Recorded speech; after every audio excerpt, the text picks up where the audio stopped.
এই বিষাদ মনের সময়ে আপনার প্রতিক্রিয়া কী সাপ, এই মন্তব্য যেমন খাটে না, বলা খুব মুশকিল।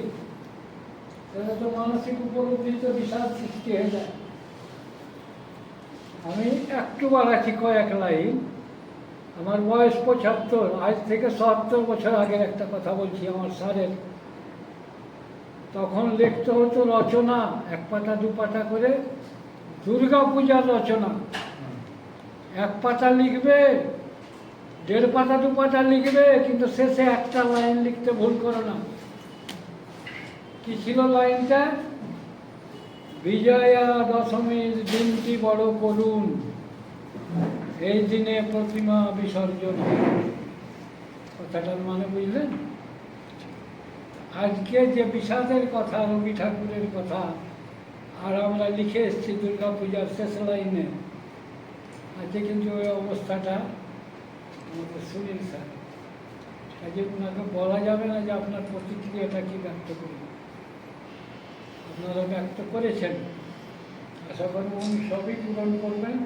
যদি মন থেকে কিছু বের হওয়ার মতো কিছু থাকে ওনার, উনি বলতে পারেন, তারপরে অনুষ্ঠান আমি শেষ করে দিই। আমি বলছি, যদি কিছু কথা থাকে, যেমন জালাল সাহেব আবেগে বলতে পারলেন না, বসে যেতে হলো মাঝখানে। ওনার অবস্থা তো মনে সেই সারাদিন ব্যাপী উনি সম্বর্ধনায় বসে আছেন। স্যার বের হয়। সন্ধ্যা, সকলে স্বাগত। আজকে আমি ৬৫ পূর্ণ করলাম এবং সেই উপলক্ষে আজকের এই আনুষ্ঠানিকতা প্রমাণ করে আমার প্রতি এই সুধীচন্দ্রের শ্রদ্ধা, ভালোবাসা ও স্নেহ কত গভীর এবং গভীর থেকে গভীরতর। আমি এখানে আজকে যিনি সভাপতি আছেন, মাস্টারমশাই, ভীষণভাবেই রেসপেক্ট করি।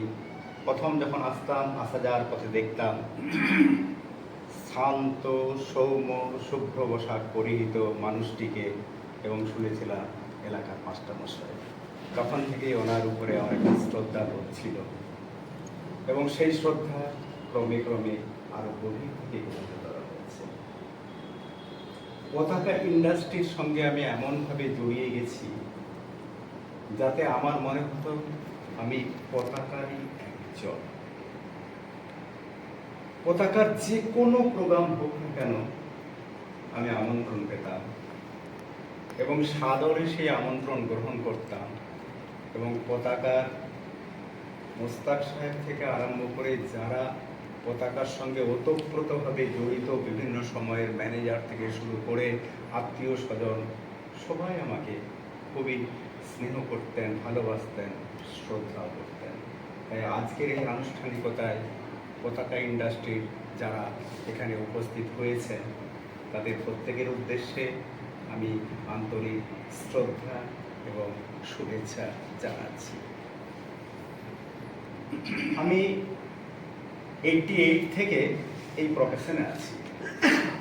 প্রথম ত্রিপুরা ধর্মনগর গভর্নমেন্ট কলেজে অ্যাসিস্ট্যান্ট প্রফেসর, তখন সরকারি হিসাবে জয়েন করেছিলাম। তখন ওয়েস্ট বেঙ্গলে সিপিএমের বা বামপন্থীদের রাজত্ব, এবং ওইখানেতেও কিন্তু সেই সময় বাম রাজত্ব ছিল। কিন্তু ঠিক ওই সময়ই বাম রাজত্বের অবসান এবং মুখ্যমন্ত্রী হিসাবে কংগ্রেসের সুধীর রঞ্জনের আগমন। তখন বামফ্রন্টের যারা ছিলেন তাদের একটা সুপারিশ চাকরির ক্ষেত্রে বিরাট কাজে লাগত। ওয়েস্ট বেঙ্গল থেকে গেছি মানেই ওদের ধারণা হয়েছিল কিন্তু ওয়েস্ট বেঙ্গলের সবাই বামফ্রন্টেরই লোক। প্রত্যেকের সব কাগজপত্র টাচ করে দেখা হচ্ছে, ঘুরে ঘুরে দেখা হচ্ছে যে কোনো চিঠি আছে কিনা ওইখান থেকে।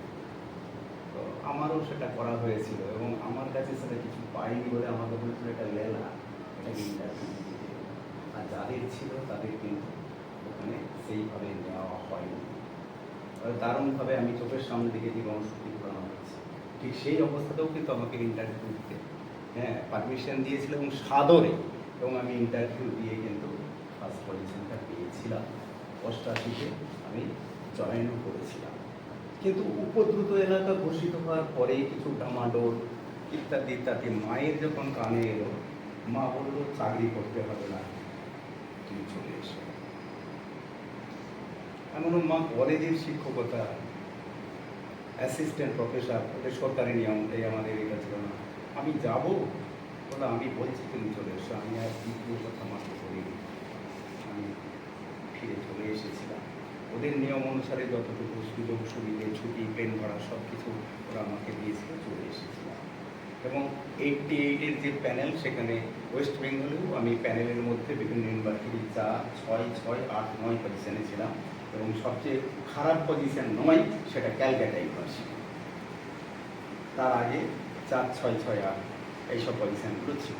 আর তখন এই পেপারটা ছিল না নিজে ইচ্ছা করে কোনো একটা জায়গায় যাওয়া, আমাকে দিয়ে দেওয়া হলো ক্যালকাটা ইউনিভার্সিটির একটি কলেজে, এবং সেই কলেজ হলো রুহুল নিবারণ চন্দ্র কলেজ।